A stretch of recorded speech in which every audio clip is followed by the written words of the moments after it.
Love of the Lone Wolf. Viewer discretion is advised. There was once a girl named Elizabeth who had no friends. She always had on black skinny jeans, a hoodie with cat ears on top, and leather heel boots. She went to school every day, day in and day out. She was the truly alone in this world's social powers. Her parents ignore her, only giving her food, clothing, and shelter. The bare minimum to survive. Most of her family is either dead or too far away to talk to, leaving her only with her mother, father, and her brother Jacob. He had the entire school as his friends. He was a great athlete in all sports, but struggled in academic parts of the school. She once was a cheerleader in her last school. Her mother was proud of her. Her father loved her, until her grades started to slip, and she was getting more and more depressed. Maybe the cause was her family, her friends bullying her. Everyone in the school laughed at her. She was humiliated. Elizabeth normally sits alone everywhere she goes, even in lunch, where many have tried to become her friend, but she only ignores them with a sigh of frustration and anger. She did not know of friendship, for that emotion died a long time ago in her eyes, when a young man came walking up to her with pitch black hair, curved over his left eye, his right eye browed past with a red spike, silver eyes, pointed chin, but short. He looked at her. She looked at him. They both looked away. What is this feeling? This gut feeling when I look at him? She was puzzled by his presence. She turned and walked away, back to normal. She thought to herself. Elizabeth went to her next class to find the boy at lunch, sitting in her desk. Shit! Now I have to talk to him. And she walked up to him, sitting there in the dark leather jacket, chains dripping down from his pockets, and gloves with Jack the Skeleton face on them. Excuse me. He did not reply, for his music was too loud in his ears. She tapped him on the shoulder. So smooth. That smell. So good. Huh? Oh, I'm sorry. Is this your seat? His voice was smooth and soft, like as if it was a bed calling for her to sleep, or a warm welcome into a home of peace. All she could do is nod in agreement. Oh, well, here.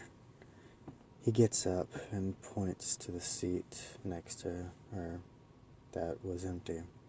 Is this seat taken? He asked with a flirty smile. Elizabeth shakes her head. Do you mind if I sit here? She shook her head, but not speaking a word. She sits down and leans back to make herself comfortable, and looks at him. He said, I'm Connor, by the way. What's your name? She looked at him for a short while, wondering if she should speak. I'm Elizabeth, she replied bashfully. Connor looked at her and said, Elizabeth. That's a beautiful name, but not as beautiful as you. She blushes and says, "Thank you." Words that had not been said in a long time. Most of the class passed by with little to no words. Connor asked her something, and she would reply with a nod or a shake of her head. Why is he here? Does he know I get this feeling around him?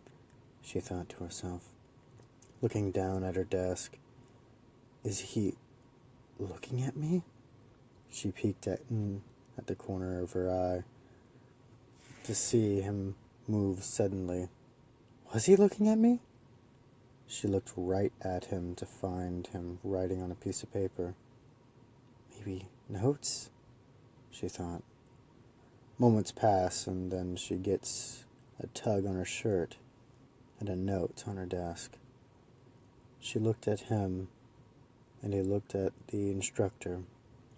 She looked at the note, trying to choose either to read it or rip it up. She picks it up and opens it. It's a love letter. She folds it back.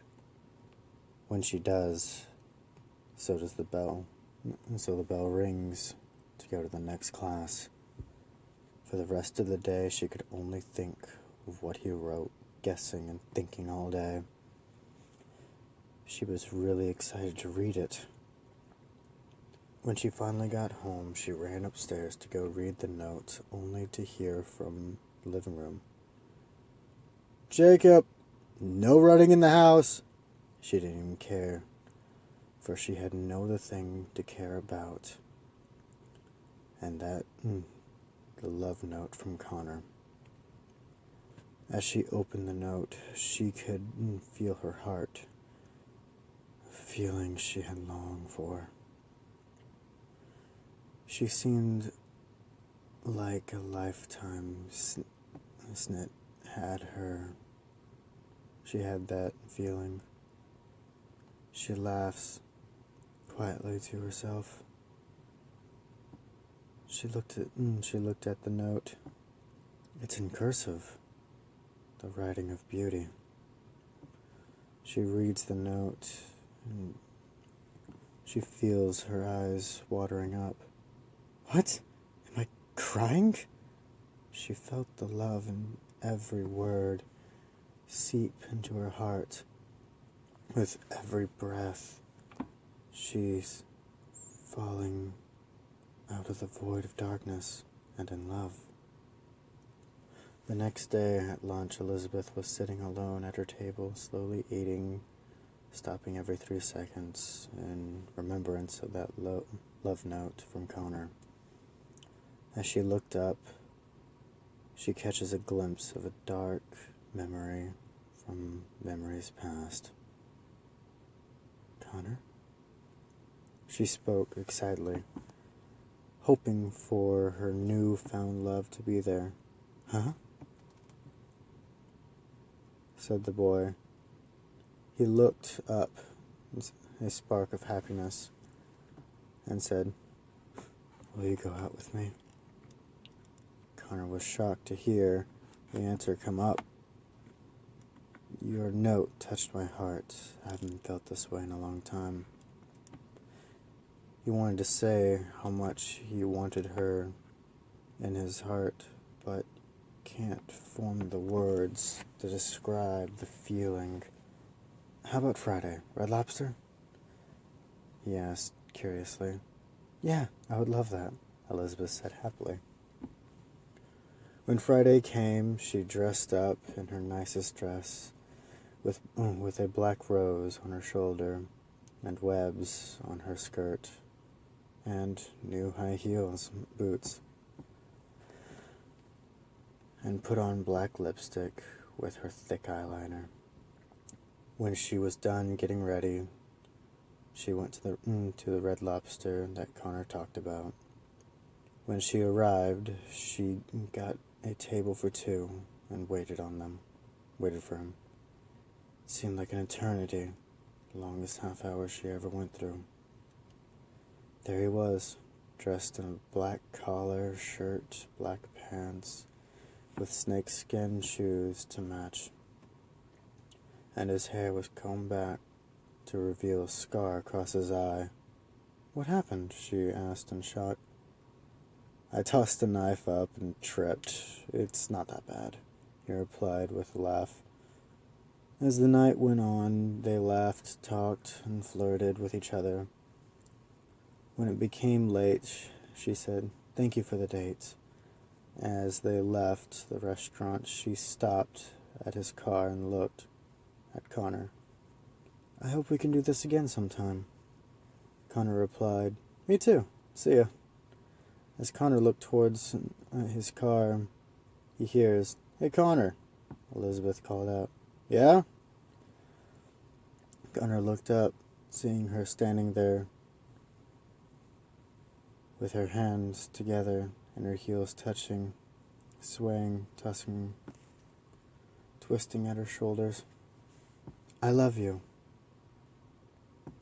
As Connor walks up to her, out of the corner of his eye, he sees headlights getting brighter. "Elizabeth, no!" He reached out to try to save her, but he was too far away and can't reach. All he could do was listen to the scream of terror from his love as the speeding car collides with her, seeming like in slow motion.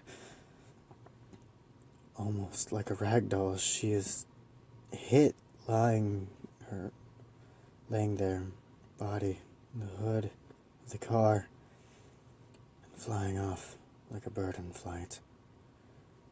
She falls to the ground, failing her arm for a final struggle. Connor rushes over to Elizabeth's arm, crippled. Her leg was tangled with each other. Her black dress dripping with blood, her jaw shivering, her shoulders shaking. In his arms, looking in her eyes. "It's okay, Connor. I'm fine. It's okay. I love you." Her eyes became lifeless, her body motionless. "Elizabeth! No! No! No!" He held her close.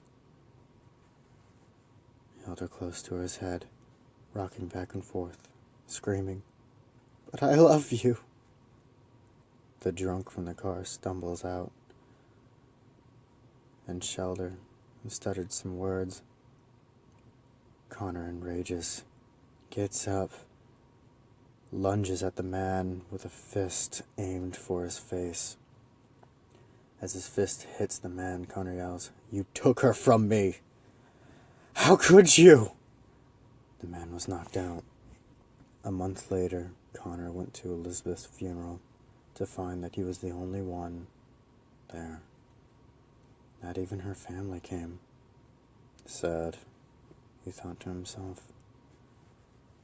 Filled with depression and tossed deeper into the vortex of darkness and despair, he went home with thoughts plaguing his mind of death and love. He takes his father's revolver, places it at the end of the barrel to the side of his head, slowly pulls the hammer back with his thumb, places his finger on the trigger, clenches his teeth, and pulls the trigger. "I'm coming, Elizabeth."